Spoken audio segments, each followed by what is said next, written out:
اعوذ باللہ من الشیطان الرجیم بسم اللہ الرحمن الرحیم اللہم صلی علی سیدنا و مولانا محمد وعلی آل سیدنا مولانا محمد وبارک وسلم۔ لاکھوں کروڑوں درود پاک خاتم النبیین حضرت محمد مصطفیٰ صلی اللہ علیہ وآلہ وسلم پہ۔ گنبد خضرا کے چاہنے والوں کو وقاص احمد کی طرف سے السلام علیکم۔ شام کے شہر میں ایک یہودی رہا کرتا تھا۔ وہ اکثر تورات کی تلاوت کیا کرتا تھا۔ ایک دن وہ معمول کے مطابق تورات کی تلاوت کرنے کے لیے بیٹھا۔ اس نے تورات کو کھولا تو حضور صلی اللہ علیہ وآلہ وسلم کا ذکر 4 جگہ پہ پایا۔ اس نے حضور صلی اللہ علیہ وآلہ وسلم کی تاریخ پڑھی اور ان کاغذوں کو کاٹ کے جلا دیا۔ اگلی بار جب پھر وہ تلاوت کرنے کے لیے بیٹھا، اس نے تورات کھولی تو اس نے حضور صلی اللہ علیہ وآلہ وسلم کا ذکر 8 جگہوں پہ پایا۔ اس نے وہ کاغذ کاٹے اور جلا دیے۔ تیسری بار جب وہ معمول کے مطابق تورات کی تلاوت کے لیے بیٹھا تو اس نے حضور صلی اللہ علیہ وآلہ وسلم کا ذکر 12 جگہوں پہ پایا۔ تو وہ سوچ میں پڑ گیا کہ اگر وہ اسی طرح یہ کاغذ کاٹ کے جلاتا رہا تو پوری تورات حضور صلی اللہ علیہ وآلہ وسلم کے ذکر سے بھر جائے گی۔ وہ سوچ میں پڑ گیا اور اپنے ساتھیوں کے پاس چلا گیا۔ اس نے اپنے ساتھیوں سے جا کے دریافت کیا کہ حضور صلی اللہ علیہ وآلہ وسلم کون ہیں؟ تو اس کے ساتھیوں نے فرمایا کہ تو ان سے نہ مل، معاذ اللہ وہ ایک جھوٹا شخص ہے، نعوذ باللہ۔ یہودی اپنے ساتھیوں سے کہنے لگا، تمہیں موسیٰ کی تورات کی قسم، تو مجھے ان کا دیدار کرنے سے مت روکو۔ تو اس کے ساتھیوں نے اسے اجازت دے دی۔ وہ دن رات لگاتار سفر کرتا رہا۔ کتنے دنوں کا سفر طے کرنے کے بعد وہ ایک دن مدینہ منورہ کے پاس پہنچا۔ مدینے کے پاس پہنچتے ہی اس کی ملاقات حضرت سلیمان فارسی رضی اللہ تعالیٰ عنہ سے ہوئی۔ حضرت سلیمان بہت ہی خوبصورت شکل و صورت کے انسان تھے۔ اس نے جب ان کو دیکھا تو وہ سمجھا کہ یہ حضور صلی اللہ علیہ وآلہ وسلم ہیں۔ اس دن آقا دو جہان صلی اللہ علیہ وآلہ وسلم کو اس دنیا سے رخصت ہوئے 3 دن گزر چکے تھے۔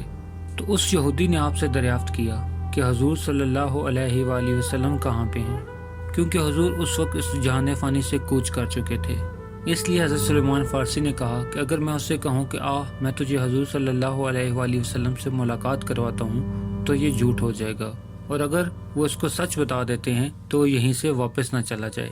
اس لیے حضرت سلیمان فارسی رضی اللہ تعالیٰ عنہ نے کہا، میں تمہاری ملاقات صحابہ کرام رضی اللہ تعالیٰ عنہ سے کراتا ہوں۔ حضرت سلیمان فارسی اس یہودی کو لے کے مسجد نبوی میں تشریف لے آئے جہاں صحابہ کرام بیٹھے ہوئے تھے۔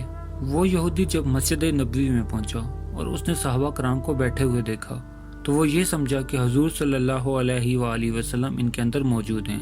اس نے سلام کیا اور آقا دو جہان کا کلمہ پڑھا تو تمام صحابہ میں ایک کوہرام سا مچ گیا۔ تمام صحابہ آہو بکا کرنے لگے۔ صحابہ کرام نے یہودی سے سوال کیا کہ آپ کون ہیں؟ ہمیں اجنبی معلوم ہوتے ہیں۔ حضور صلی اللہ علیہ وآلہ وسلم کا انتقال ہوئے 3 دن گزر چکے ہیں۔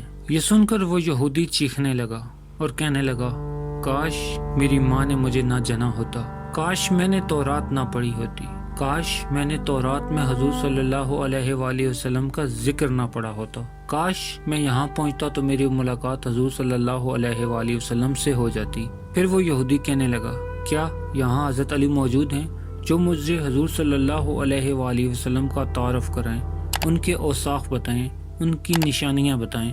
حضرت علی رضی اللہ تعالیٰ عنہ آگے بڑھے اور حضرت علی بولے، میرا نام علی ہے۔ یہودی بولا، جی ہاں، میں نے آپ کا نام تورات میں پڑھا ہے۔ پھر حضرت علی نے حضور صلی اللہ علیہ وآلہ وسلم کا حلیہ مبارک بیان کرنا شروع کر دیا کہ آپ نہ حد سے زیادہ لمبے تھے اور نہ ہی چھوٹے قد کے تھے۔ سر مبارک گول تھا اور پیشانی کشادہ تھی، پلکیں دراز تھیں اور ہنسی کے وقت دانتوں سے نورانی شعاعیں نکلتی تھیں۔ سینہ سے ناف تک بالوں کی لکیر تھی، ہتھیلیوں پہ گوشت زیادہ تھا، پاؤں کے تلوے گہرے تھے، بدن کے جوڑوں کی ہڈیاں موٹی تھیں اور آپ کے شانوں کے درمیان مہر نبوت تھی۔ وہ یہودی کہنے لگا، اے علی، تو نے جو کچھ بتایا ہے بالکل صحیح بتایا ہے، میں نے تورات میں یہ سب نشانیاں پڑھی ہیں۔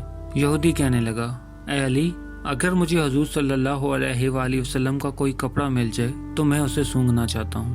حضرت علی نے حضرت سلیمان کو حضرت فاطمہ رضی اللہ تعالیٰ عنہ کے پاس بھیجا اور کہا کہ کہیے گا کہ مولا علی حضور صلی اللہ علیہ وآلہ وسلم کا کرتا مانگ رہے ہیں۔ حضرت سلیمان گئے اور جا کے دروازے پہ دستک دی۔ اندر حضرت امام حسن اور حسین کے رونے کی آواز آ رہی تھی۔ حضرت فاطمہ نے سوال کیا کہ کون ہے؟ حضرت سلمان فارسی نے بتایا کہ مجھے حضرت علی نے بھیجا ہے اور مجھے حضور صلی اللہ علیہ وآلہ وسلم کا کرتا لے کے جانا ہے۔ حضرت سلمان فارسی وہ کرتا لے کے مولا علی کے پاس آئے۔ حضرت علی نے وہ کرتا سونگا، اس کے بعد تمام صحابہ نے اس کرتے کو سونگا اور آخر میں یہودی کو وہ کرتا سونگنے کے لیے دیا گیا۔ جب یہودی نے یہ کرتا سونگا تو بلا اختیار بول اٹھا کہ میں نے زندگی میں اس سے پیاری خوشبو آج تک نہیں سونگی۔ اس کے بعد وہ یہودی حضور صلی اللہ علیہ وآلہ وسلم کی قبر مبارک پہ تشریف لے گیا۔ اس نے کلمہ حق پڑھا اور اللہ تعالیٰ سے کہا، اے اللہ، میں گواہی دیتا ہوں کہ تو یکتا و یگانہ ہے۔ حضرت محمد صلی اللہ علیہ وآلہ وسلم تیرے آخری نبی اور رسول ہیں اور میں ان پہ ایمان لاتا ہوں۔ اے اللہ، اگر میرا سلام تیری بارگاہ میں قبول ہے تو میری روح قبض کر لے۔ یہ کہنے کے بعد وہ شخص گر گیا اور اس کی روح قبض ہو گئی۔ حضرت علی نے اسے غسل دیا اور اس کی تدفین جنت البقیع میں کر دی۔ پیارے دوستو، امید کرتا ہوں کہ آپ کو یہ ویڈیو پسند آئی ہوگی تو اسے لائک کر دیں اور مزید اس طرح کی خوبصورت ویڈیو کو دیکھنے کے لیے میرے چینل کو سبسکرائب کرنا ہرگز مت بھولیں۔ بیل کا بٹن بھی دبا دیں تاکہ آپ کو نئی آنے والی ویڈیوز کا نوٹیفیکیشن مل سکے۔ ملتے ہیں ایک نئی ویڈیو کے ساتھ، تب تک اپنا خیال رکھیے گا۔ اللہ رب العزت آپ کو آسانیاں دے اور آسانیاں بانٹنے کی توفیق بھی۔ اللہ حافظ۔